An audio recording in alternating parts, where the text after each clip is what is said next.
오늘 히브리서 설교 8번째 시간입니다. 들은 말씀을 믿음과 결부시키라 라는 제목으로 말씀을 나누겠습니다. 여러분, 설명절에 맛있는 음식들 좀 많이 드셨나요? 네. 우리는 흔히 잘 먹어야 건강하다라고 이야기를 합니다. 음식물을 통한 충분한 영양 섭취 그리고 흡수가 이루어져야 삶의 에너지가 생깁니다. 정말 잘 먹어야 건강합니다. 그런데 만약 우리가 좋은 음식을 의도적으로 열심히 챙겨 먹는데도 불구하고 그 음식이 영양분이 내 몸에 흡수가 되지 않는다면 어떻게 될까요? 아무리 많은 것을 먹어도 몸에 흡수가 되지 않고 다 배설되어 버린다면 사실은 먹는 것이 헛수고가 되고 말 겁니다.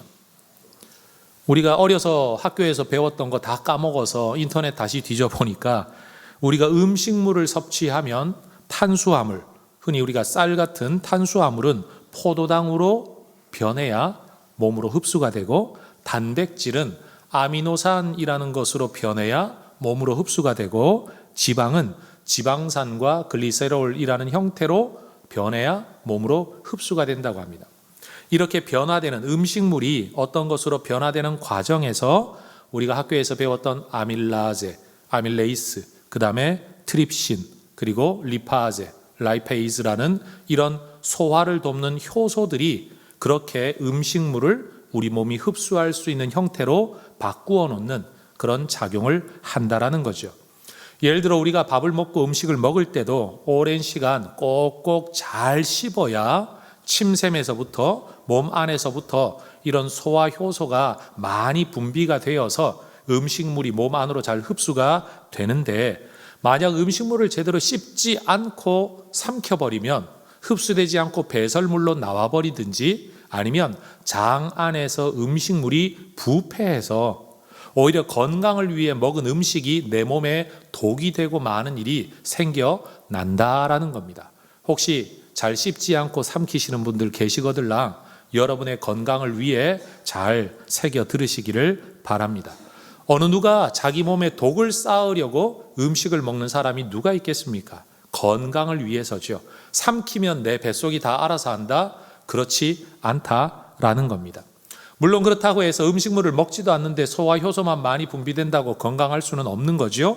음식물도 잘 공급돼야 되고 소화 효소도 잘 분비되고 이 두 개가 상호작용을 잘 해야 우리 몸이 건강할 수 있다라는 겁니다. 여러분들이가 하늘의 양식이라고 하는 말씀을 들을 때도 마찬가지입니다. 여러분, 성경과 설교와 모든 말씀을 귀로 들을 때 내 안에서 믿음이라는 소화 효소가 잘 분비가 되고 작용을 해야 이 말씀이 내 몸에 유익이 됩니다. 그런데 말씀을 듣기는 들어 참 많은 성경 지식을 가지고 있는데 그것을 믿음으로 받아들이지 않고 믿음으로 작용하지 않고 지식으로만 가지고 있으면 어떤 사람은 성경을 너무 잘 알지만 오히려 죄책감을 느끼고 자기를 연민하고 자기를 공격하는 이유가 되기도 하고, 또 누군가는 그 성경 지식으로 다른 사람에게 상처를 입히는 일을 하면서 살아가는 사람들도 있다라는 겁니다. 그러니 오늘 설교 제목 들은 말씀을 믿음과 결부시키라라는 것은 사실은 2절에 나타나 있는 성경 구절을 제목으로 변형한 것인데, 여러분, 말씀과 믿음의 상호작용이 있어야 영혼의 건강, 유익이 있을 수 있다라는 것을 꼭 기억하시기를 바랍니다. 그러니 우리 모두가 여러분, 음식은 잘 먹고 잘 소화시키기를 바라고, 말씀은 잘 듣고 믿음으로 반응해서 영육 간에 건강한 하나님의 사람들 되시기를 먼저 주의 이름으로 축원합니다. 지금까지의 히브리서 말씀을 그 문맥으로 잠깐 되짚어 보기를 원합니다. 히브리서는 유대인 그리스도인들에게 쓰여진 편지이죠. 예수 믿는 유대인들이 예수 믿음에서 떠나 모세 율법과 과거로 돌아갈 위험성에 처해 있는 사람들에게 너희가 유대교 또는 유대 율법으로 돌아가면 안 된다. 그것에 기반하여 예수 믿음을 붙들어야 된다. 예수 믿음이 얼마나 훌륭하고 탁월하고 우월한 것인가를 너희가 알아야 된다. 이것을 가르치기 위해서 1장에서는 하나님의 말씀을 전달해 준 것이라고 여겨지는 유대인들이 알고 있는 천사와 예수님을 비교하죠. 천사들은 하나님의 말씀을 전달해 준 종들이지만 예수님은 하나님의 말씀 그 자체이시다. 그분이 말씀하신 거다. 그래서 1장에서는 천사와 예수님을 말씀의 권위라는 차원에서 비교했습니다. 그리고 예수님이 천사보다 훨씬 더 우월한 분이다라고 설교했습니다. 2장에 넘어가면 우리의 구원을 위해 천사들은 구원 얻을 후사들을 돕는 존재로 역할하고 있지만 예수님은 우리의 구원을 위해 하늘로부터 땅으로 낮아지시고 희생하셨다라는 차원에서도 우리의 구원을 위해 예수님이 훨씬 더 귀한 일을 해주셨다. 그런 면에서 구원의 희생적인 측면에서 천사와 예수님을 비교하고 예수님이 훨씬 더 우월하시다라고 설교했습니다. 3장에 넘어서면 이 구원 얻을 하나님의 백성들을 향한 충성이라는 주제의 차원에서 모세도 충성했지만 그는 종으로 충성한 것이고 예수님은 주인으로 우리에게 구원을 주시는 충성스러운 하나님의 일꾼이셨다라고 이야기를 합니다. 그러니 모세와 비교해도 예수님이 훨씬 더 우월하시다라고 이야기했죠. 그리고 오늘 4장에 넘어오면 안식이라는 주제에서 이스라엘 백성들에게 안식의 땅, 약속의 땅, 가나안으로 인도해 드렸던 여호수아와 예수님을 비교하고 있습니다. 그러니 오늘 우리가 읽었던 이 4장의 말씀은 안식이라는 키워드를 가지고 주제를 가지고 계속해서 성경을 꿰뚫어 설명합니다. 심지어 창세기부터 계시록까지의 이야기를 우리에게 전달해주고 있는 것처럼 저는 보여집니다. 여러분, 모세가 출애굽과 광야길을 인도했던 지도자라면 여호수아는 가나안 정복과 정착의 과정을 인도했던 지도자입니다. 그러나 이스라엘 백성들이 여호수아의 인도 아래 가나안 정복 전쟁을 수행하고 그 땅을 차지하기는 했지만 이것은 완전한 정복이 되지도 못했을 뿐만 아니라 그 약속의 땅에서 살아가는 이스라엘 백성들의 삶은 하나님의 안식을 누리지 못했습니다. 가나안 땅에서 살아가는 이스라엘 백성들의 삶의 모습을 기록한 성경은 사사기와 룻기입니다. 그런데 그 책들을 읽어보면 분명 하나님이 약속하신 땅에 하나님의 백성들이 들어와 살아가는데 그 땅의 삶의 모습을 보면 하나님의 통치도 없고 하나님의 샬롬도 없습니다. 안식의 땅이라고 일컬어졌는데 그들의 영혼도 그들의 육체도 여러분 전혀 안식을 누리지 못했다라는 것입니다. 바로 이 면에서 이런 안식의 땅에서 안식을 누리지 못했던 이스라엘 백성들의 이야기를 우리에게 전해주면서 너희도 하나님의 구원 안에 들어와 영원한 구원에 이르기까지 아직도 남아있는 과정이 있는데 이 땅을, 이 시대를 어떻게 살아야 되는가를 설교하는 내용이 바로 오늘의 본문이라는 겁니다. 여러분, 아까 성경 봉독할 때 이 본문을 읽으니까 본문이 마음속에, 생각 속에 바로바로 깨달아지시던가요?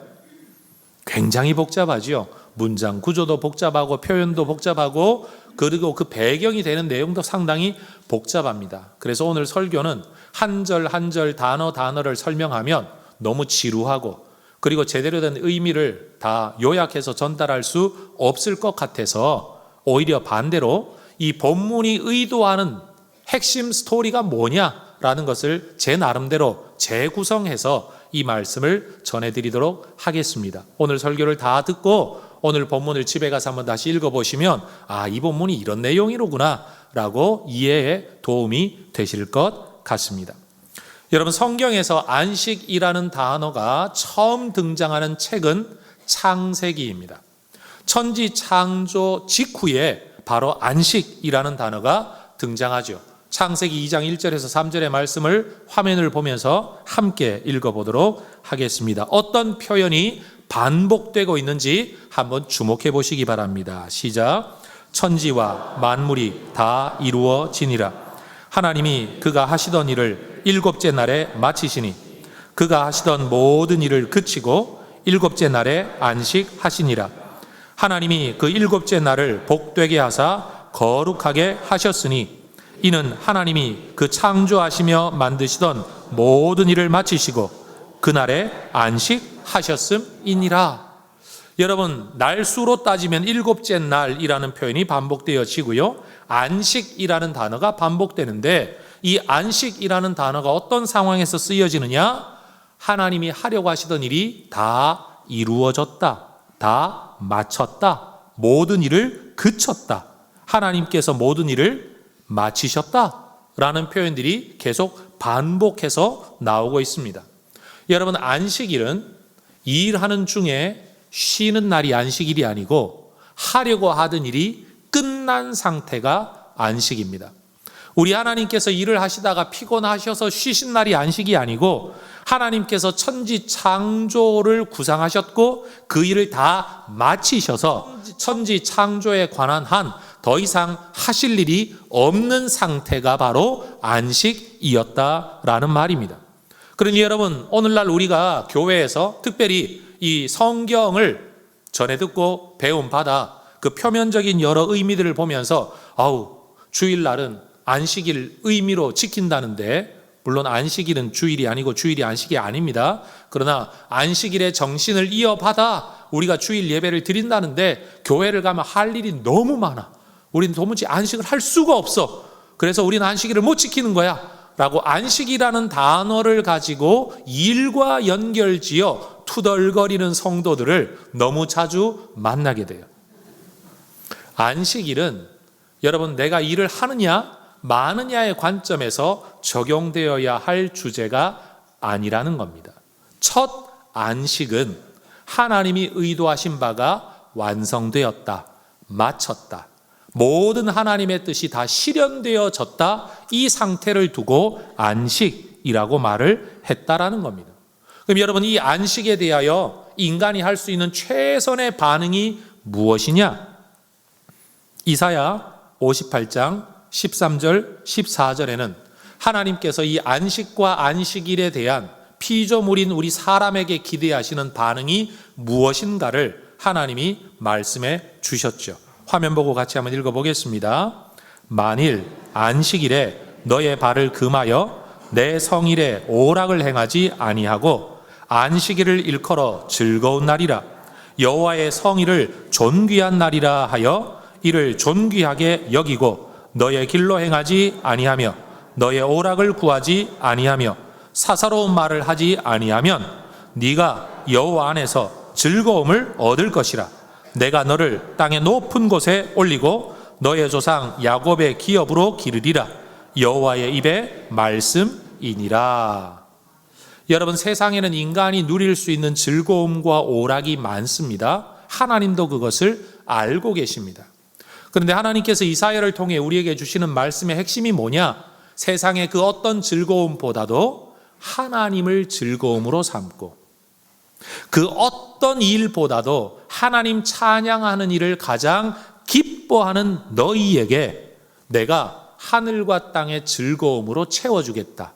다시 말하면 하늘과 땅의 복을 주시겠다라고 지금 약속하시는 겁니다. 이 복은 어떤 복이냐? 땅의 높은 곳에 올리고 조상 야곱의 기업으로 내가 너를 길러 주겠다. 하나님의 기업 삼아 하나님의 백성으로 내가 너희를 기르겠다라고 지금 약속하고 계시는 겁니다. 성도 여러분, 우리가 안식 또는 안식일 또는 주일을 어떻게 지켜야 잘 지키는 거냐? 내가 하나님의 백성됨을 기뻐하고 하나님을 그 어떤 것보다도 즐거워하고 사랑의 불시착보다 예배 드리는 것을 훨씬 더 즐거워할 때 하나님께서 우리를 기뻐하시겠다라는 겁니다.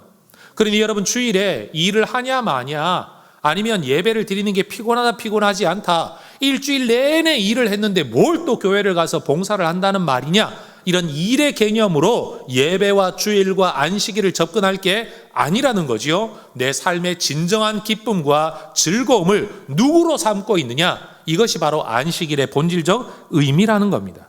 그래서 시편 92편을 찾아보면 이 시편의 말씀에는 타이틀, 제목이 붙어 있어요. 표제라고 우리가 부르는데 안식일의 찬송시라는 제목이 붙어 있어요. 이 말은 뭔가 하면 안식일을 우리가 정말 제대로 지키려면 이 말씀을 외워 노래하며 이 말씀처럼 지내야 된다라고 후세를 교육하기 위해 지어놓은 노래가 시편 92편이라는 겁니다. 그런데 이 안식일에 부르는 찬송 시에는 너희들 안식일 안 지키면 벌 받는다, 죽는다, 망한다 이렇게 말하지 않고요. 전부 다 하나님을 경배해라. 우리가 받은 은혜가 얼마나 대단한 것이냐, 바로 이러한 주제만 기록되어 있어요. 안식일의 본질적 의미가 뭔가를 우리에게 교훈하는 거지요. 그 중에 4절만 읽어보면 이런 내용이 있습니다. 여호와여, 주께서 행하신 일로 나를 기쁘게 하셨으니 주의 손이 행하신 일로 말미암아 내가 높이 외치리이다. 하나님이 하신 일이 나의 기쁨입니다. 하나님이 하신 일 때문에 나는 하나님을 찬양합니다. 사실 이것이 안식일의 핵심이라는 겁니다. 성도 여러분, 주일날 예배를 참석했다, 그러니 할 일 다 했다 라고 생각하는 것은 율법주의적 사고이죠. 그 율법이 우리에게 주어진 목적과 이유를 들여다보면 여러분, 예배 시간에 참여하는 것, 제사를 드리는 것, 이게 목적이 아니라 하나님을 기뻐하기 때문에 제사로 표현하는 것, 찬송으로 표현하는 것, 이게 훨씬 더 궁극적인 목적이라는 것을 우리는 알게 되는 겁니다. 성도 여러분, 주일을 기쁨의 날로, 무엇 때문에 기쁘냐? 누구 만나니까 기쁜 거 아니고, 놀러 가니까 기쁜 거 아니고, 쉬니까 기쁜 게 아니라 하나님을 찬양하고 하나님이 내게 베풀어 주신 은혜를 함께 고백하는 날, 이것이 얼마나 기쁜 날이냐라고 생각하는 진짜 믿음의 사람들 되시기를 주의 이름으로 축원합니다. 그러니 여러분, 지켜야 되냐 말아야 되냐, 이만큼 지켜야 되냐 저만큼 지켜야 되냐, 이 모든 것들은 여러분 뭐 조금이라도 덜 하려고 하는 사람들이 질문하는 거죠. 목사님, 기도 어느 만큼 해야 돼요? 라고 말하는 사람은 최소한의 조건이 뭡니까? 이 질문이잖아요.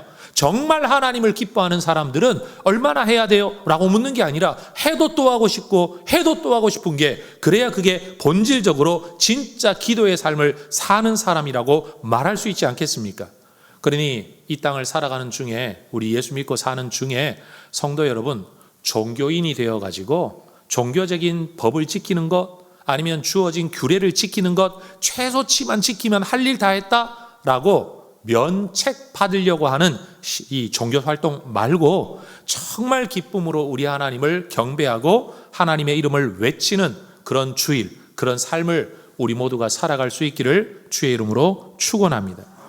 이러한 이유 때문에 유대인들에게는 안식일이 매우 특별한 의미가 있었죠. 그래서 파생되어진 율법이 안식일을 어기고 고의적으로 지키지 않는 사람은 돌로 쳐 죽여라 라고 말할 만큼, 왜요? 하나님의 은혜를 모르는 배은망덕한 존재로 간주되었기 때문입니다. 그래서 우리는 예배 때마다 우리 해성교회는 이 블레싱 기도라는 공동 기도문으로 우리 공동체가 하나님 앞에 올려드리는 기도를 하는데, 유대인들은요 분리 또는 구분이라는 의미를 가지고 있는 하부다라흐라는 기도문을 매 안식일마다 함께 고백한다고 해요.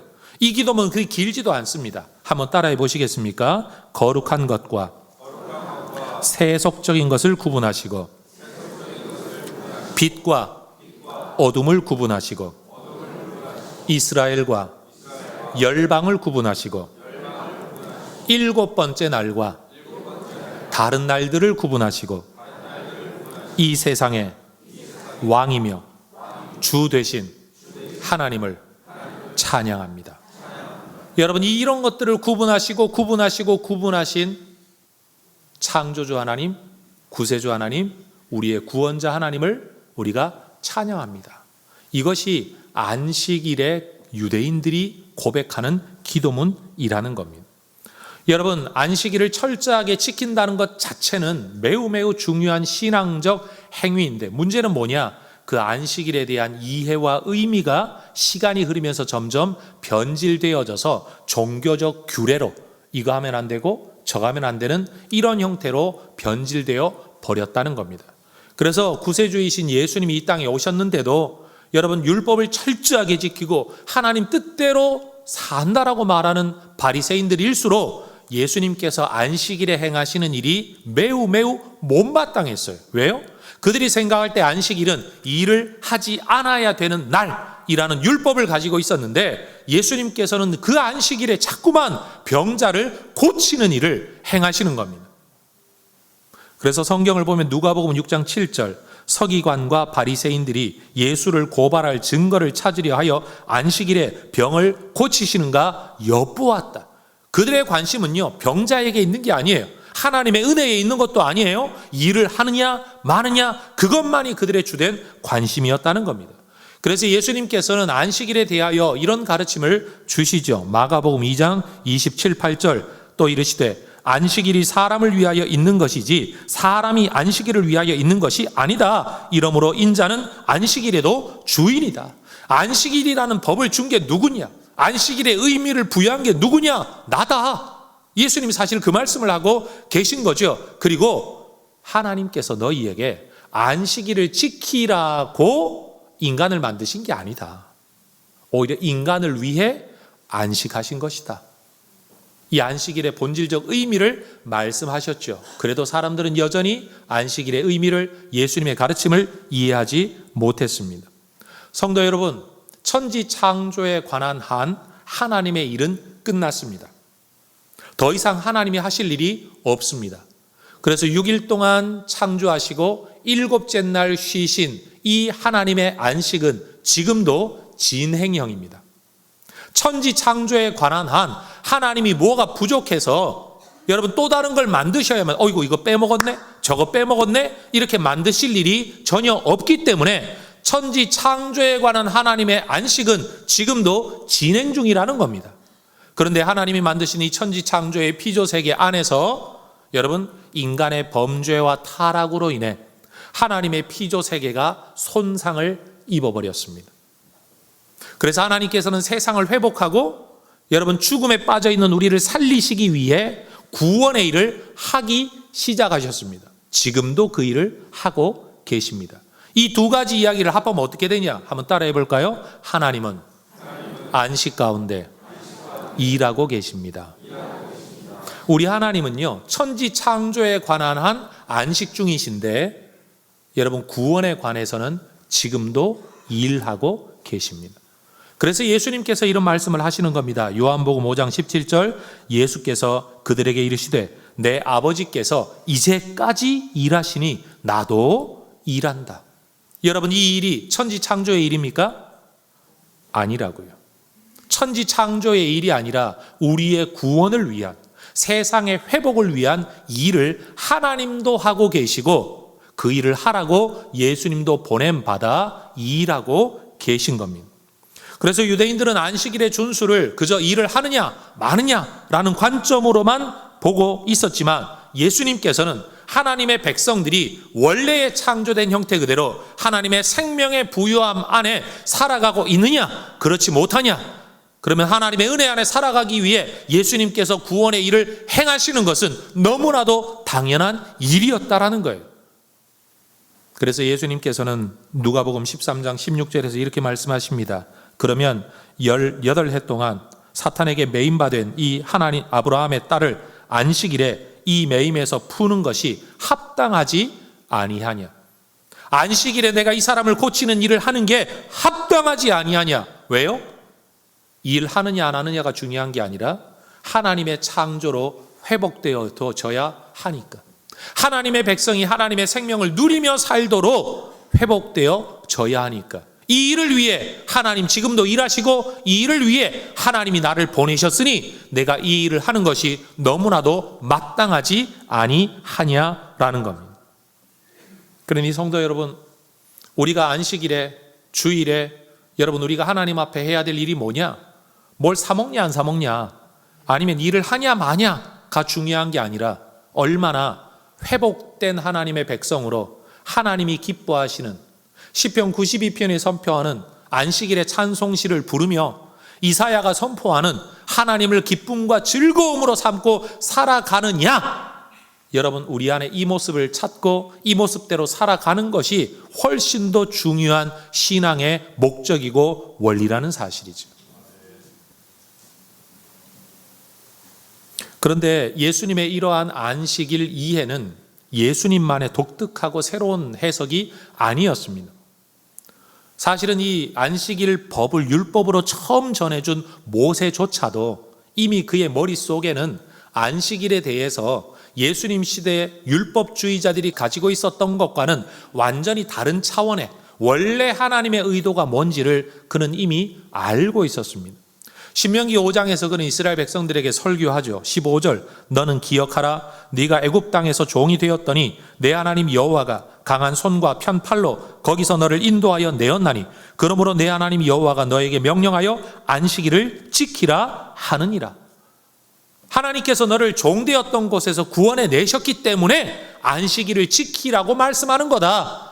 하나님 안식을 누리라고 말하는 거다. 하나님의 안식을 기념하고 하나님 앞에 온전하게 경배하라고 말하는 거다. 원래 너희는 종이었는데 회복시켜 주셨으니, 구원시켜 주셨으니. 여러분, 안식일을 지켜 하나님의 백성 되는 게 아니고 하나님의 백성이 되었으니 안식일을 지키는 것이 율법의 본래적 의미라는 겁니다. 뿐만 아닙니다. 모세가 이 안식에 대한 이야기를 할 때에 안식은 한 번 얻는다고 영원한 것이 아니라는 것을 그도 이미 알고 있었습니다. 신명기 12장 9절과 10절은 이렇게 말씀합니다. 너희가 너희 하나님 여호와께서 주시는 안식과 기업에 아직은 이르지 못하였거니와.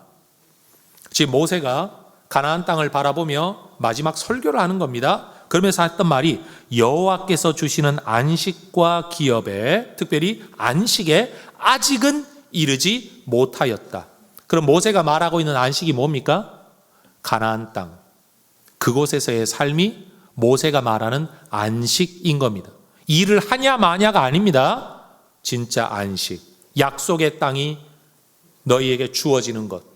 너희를 애굽에서 이끌어내어 약속의 땅까지 인도해 들이시겠다는 하나님의 목적이 완성되면 거기가 바로 안식이라는 겁니다. 그런데 그게 또 끝이 아닙니다. 10절, 너희가 요단을 건너 너희 하나님 여호와께서 너희에게 기업으로 주시는 땅에 거주하게 될 때, 또는 여호와께서 너희에게 너희 주위의 모든 대적을 이기게 하시고 너희에게 안식을 주사 너희를 평안히 거주하게 하실 때에, 여러분, 안식의 땅에 들어갔는데 또 안식이 주어질 거라고 이야기합니다. 이 안식은 어떤 안식입니까? 주변의 모든 족속으로부터 너희를 지켜 평안히 거주하게 하는 안전이 확보되어진 상태, 하나님의 은혜와 보호하심으로 너희의 삶의 안녕이 보존되어지는 상태가 바로 안식이라는 겁니다.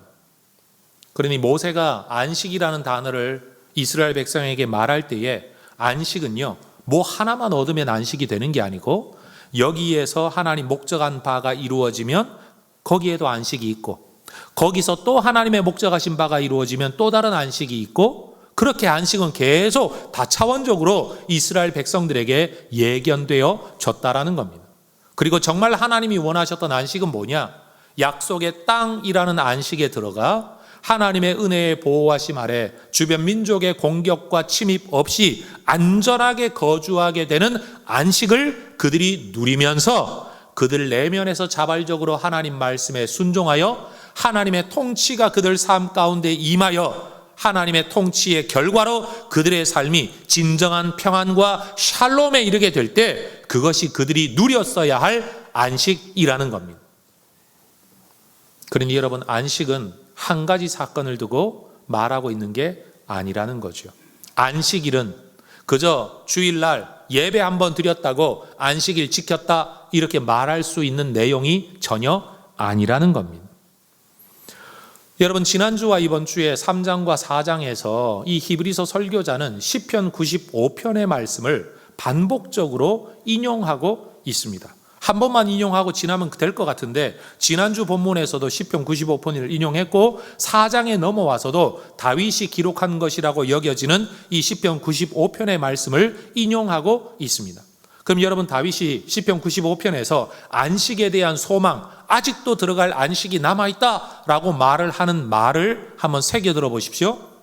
여러분, 여호수아를 통해 가나안 땅에 들어갔습니다. 1차 안식 얻었죠. 40년 동안의 정복전쟁 지났습니다. 사사시대 약 400년 지납니다. 사울왕 40년 왕정시대 시작됩니다. 다윗도 약 40년을 살았습니다.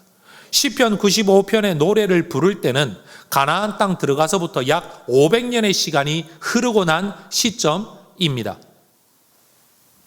이미 약속의 땅 가나안에 들어와 그들의 조상이 500년이나 살아왔다라는 말입니다. 그런데도 다윗은 아직도 우리가 들어가야 할 안식이 남아있다라고 노래하고 있습니다.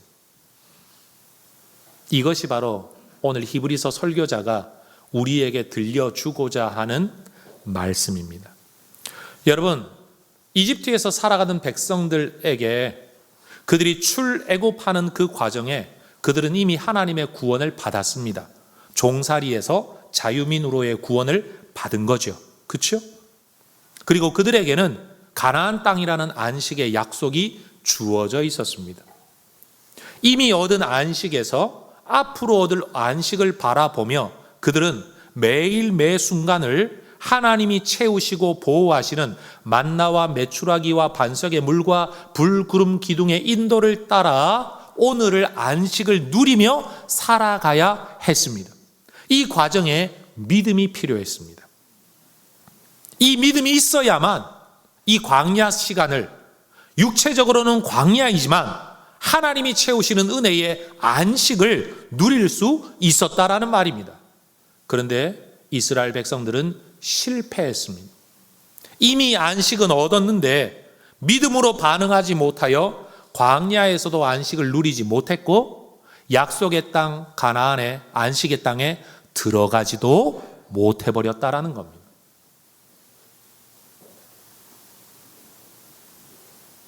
여러분, 가나안 땅에 들어간 이스라엘 백성들에게도 마찬가지입니다. 하나님이 우리를 인도하셔서 약속의 땅 가나안 안식의 땅에 들어오게 하신 것은 그들이 이미 누리는 안식이었습니다.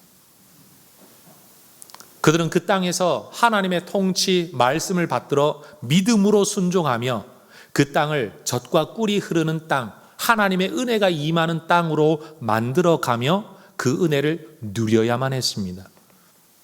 그런데 사사기가 보여주는 것처럼 그들은 약속의 땅, 안식의 땅에서 믿음으로 반응하지 않음으로써 약속의 땅이 오히려 저주받은 땅처럼 엄청난 재난과 불륜과 비윤리적인 사건들이 계속해서 반복되어지는, 여러분, 적들의 침입이 끊이지 아니하는 땅으로 되고 말았습니다. 이유는 그들이 믿음으로 살지 않았기 때문입니다. 그 첫 안식에 대한 약속이 주어진 때로부터 2000년이 흘러 히브리서의 설교자가 그 시대 백성들에게 뭘 말하고 있는 겁니까?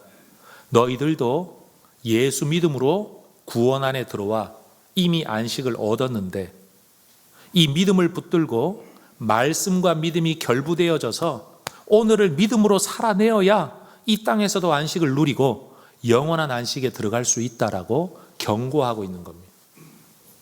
히브리서 설교자로부터 또 2000년이 흘렀습니다. 오늘 제가 여러분에게 설교하고 있습니다. 우리도 하나님 없고 예수 모르던 사람, 죽음을 향해 치닫던 우리가 예수 믿음으로 하나님의 구원의 백성이 되었습니다. 이미 우리 마음속에 하나님을 주인 삼고 하나님을 경배 대상으로 삼고 하나님의 은혜의 안식 안에 들어와 여러분, 우리는 죽음을 향해 죽어가는 사람이 아니라 생명을 향해 살아가는 사람으로 새로운 인생이 시작이 되었다라는 겁니다. 그리고 우리는 여전히 이 땅에 목숨을 마치는 날 영원한 하늘 안식에 들어갈 것을 소망하는 사람들입니다. 이미 얻은 안식 안에서 아직 이루어지지 않은 안식을 바라보고 있다라는 거죠. 그러면 이 과도기를 살아가는 지금 우리는 어떤 인생을 살아야 되냐? 히브리서 설교자의 설교가 바로 여기에 초점이 있는 겁니다. 오늘 하나님의 말씀을 받거든 믿음으로 반응해서 비록 광야 같은 인생이고 늘 궁핍함이 있고 문제가 있지만 그 속에서도 하나님이 베푸시는 은혜를 누리며 안식하며 살아가야 한다. 그러려면 믿음이 있어야 한다라는 거죠. 여러분, 우리는 안식 안에 들어와 있지만 아직 영원한 안식에는 이르지 못한 사람입니다. 그리고 신앙생활하는 중에 부분적인 안식을 반복적으로 경험하며 살아가고 있는 사람들입니다. 이런 삶의 과정 속에서 우리는 실패한 사람들을 잘 들여다보고 그들의 본을 따르지 않도록 주의하며 살아야 된다라고 지금 이야기를 하는 거죠. 6절 같이 한번 읽어볼까요? 6절입니다. 그러면 거기에 들어갈 자들이 남아 있거니와 복음 전함을 먼저 받은 자들은 순종하지 아니함으로 말미암아 들어가지 못하였다. 복음 전함을 받았지만 순종하지 아니함으로 들어가지 못하였다. 복음 들었다, 복음을 받았다, 그러나 들어가지 못했다. 너희들 이거 꼭 기억해라. 예수 믿고 내가 구원 받았다라는 그 믿음 하나 가지고 천국 그냥 가는 게 아니다. 여러분, 구약이나 지금이나 복음이 달라서가 문제가 아닙니다. 복음에 대한 반응이 문제입니다. 그래서 히브리서 설교자는 우리에게 경고합니다. 단순히 주의하라라는 말을 훨씬 더 넘어서서 1절을 한번 보십시오. 그러므로 우리는 두려워할지니 그의 안식에 들어갈 약속이 남아있을지라도 너희 중에는 혹 이르지 못할 자가 있을까 함이라. 이 구절을 그대로 적용하면 지금 이 예배를 드리고 있는 우리 가운데도 누군가는 혹 영원한 안식에 이르지 못할 자가 있을 수 있다라고 경고하고 있는 겁니다. 그러니 두려워하라는 겁니다. 두려워해라. 여러분, 우리가 두려워해야 되는 건 마귀가 아닙니다. 두려워해야 하는 것은 다른 사람이 아닙니다. 우리 자신을 두려워해야 됩니다. 우리가 정말로 두려워해야 되는 것은요, 내 생각입니다. 나의 불신앙입니다. 나의 완고함이라는 사실입니다. 그것이 히브리서 설교자가 계속해서 1장에서부터 오늘까지 들려주고 있는 주제라는 거죠. 이 과정에서 우리가 힘써야 할 것이 있다. 그게 뭐냐? 11절이죠. 그러므로 우리가 저 안식에 들어가기를 힘쓸지니 이는 누구든지 저 순종하지 아니하는 본에 빠지지 않게 하려 함이라. 순종하지 아니함으로 안식의 맛을 보았다가 영원한 안식에 들어가지 못한 그 사람들처럼 되지 말고 하나님 앞에 순종하는 자가 되어 이미 들어온 안식에서 영원한 안식에 이를 때까지 흘러 떠내려가는 자 되지 말고 이 자리를 지키는 자 되라. 영원한 구원에 이르는 자 되라고 권면을 하는 겁니다. 여러분, 예배하는 자리에 오는 것만으로도 믿음이 있어야 합니다. 그러나 이 자리에 와 있다는 것이 믿음의 전부가 되어서는 안 됩니다. 이 자리에서 또 그 다음 단계의 믿음, 내가 어떻게 믿음으로 반응해야 되냐, 이걸 생각을 해야 되죠. 그래서 히브리서 설교자는 우리에게 권면하는 겁니다. 2절은 같이 읽겠습니다. 그들과 같이 우리도 복음 전함을 받은 자이나 들은 바 그 말씀이 그들에게 유익하지 못한 것은 듣는 자가 믿음과 결부시키지 아니함이라. 그들처럼 우리도 복음 들었지 않냐? 말씀 들었지 않냐? 하나님의 약속 받았지 않냐? 그러나 그 말씀 들은 것이 인생을 결정하는 게 아니다. 거기에 어떻게 반응하느냐가 중요하다. 따라하십시다. 말씀을 믿음과 결부시키라. 결부시킨다는 게 뭡니까? 매질결자 아닙니까? 여러분, 다 뒤섞으라는 말입니다. combine with. 여러분, 우리 마치 시멘트와 모래와 물이 잘 섞어져서 여러분, 그것이 시간이 흘러 굳어지면 튼튼한 콘크리트가 되어서 여러분, 허물어지지 않는 큰 집을 지을 수 있듯이 우리가 하나님의 말씀을 들을 때 한쪽에서는 성령의 역사가 임할 때 여러분, 우리 내면에서부터 믿음으로 그 말씀을 받고 성령의 은혜를 받아들이면 우리의 믿음의 집도 튼튼한 콘크리트 집으로 세워지게 될 줄로 믿습니다. 실컷 하나님의 말씀을 들었는데 다 흘려 떠내려 보내버리고 마음에는 끊임없는 불평과 원망과 불신앙만 남아있다가 영원한 안식에 이르지 못하는 사람 되지 말고 먹으면 잘 소화시켜 예쁘게 살이 오르고 건강을 유지해야 되듯이 하나님의 말씀을 들으면 여러분, 믿음으로 반응하고 흡수해서 여러분, 우리의 신앙이 견고해져야 된다. 우리 인생 다 할 때까지. 이게 바로 히브리서 설교자가 이야기하고 있는 말이라는 거죠. 여러분, 이미 안식에 들어온 우리가 이 안식이 안식할 때까지 여러분, 우리의 믿음의 길을 잘 걸어갈 수 있기를 주의 이름으로 축원합니다. 기도하겠습니다.